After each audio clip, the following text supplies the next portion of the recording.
Since the 13th century, there have been approximately 321 stigmatics in whom there is every reason to believe in a divine action. The phenomenon of mystical stigmata is solely a Catholic experience and is received only by very devout people.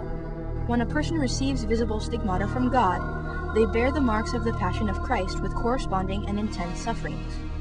Christ's Passion consists of 5 sets of wounds. The first wound is on the feet, from the nails that were hammered into Jesus' feet during his crucifixion.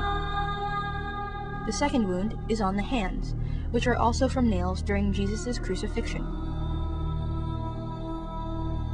The third wound is on the back, from being scourged publicly. The fourth wound is around the top portion of the head, from Jesus' crown of thorns. The fifth and last wound is on the side, from the spear that Jesus was pierced and killed with. The first documented recipient of stigmata was Saint Francis of Assisi.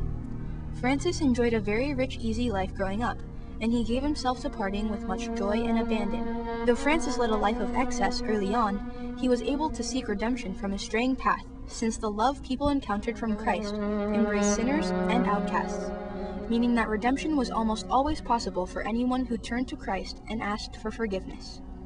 After embracing Christianity and turning to God completely, Francis consciously tried to be like Christ by leading an ascetic lifestyle and by showing love and compassion to everyone and everything, even animals and inanimate objects.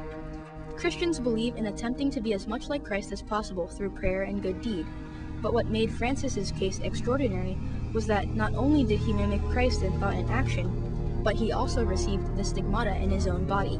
Experiencing stigmata is interesting because of how extreme the circumstances are. Christianity centers on love for God and being like Christ, but in this case, a human is able to experience what God did, bringing the person infinitely close to God. Though stigmata seems like a type of torture, if you look at it closely, the wounds that Francis and all other stigmatics received can be seen as symbols of God's love. It's as if God loves one of his children so much that he is willing to allow the child to experience the pain that opened the gates of heaven to all of the faithful. Therefore, stigmata isn't really torture, it's a blessing and a symbol of God's love. Stigmata, which seems like a brutal punishment at first glance, is actually a physical representation of Christian love, and is a true gift from God. The unity between Christ and man that is represented by the experience of stigmata is an indication to every Christian that devout people have the ability to transcend humanity and reach a spiritual peak at which they are one with God both physically and mentally.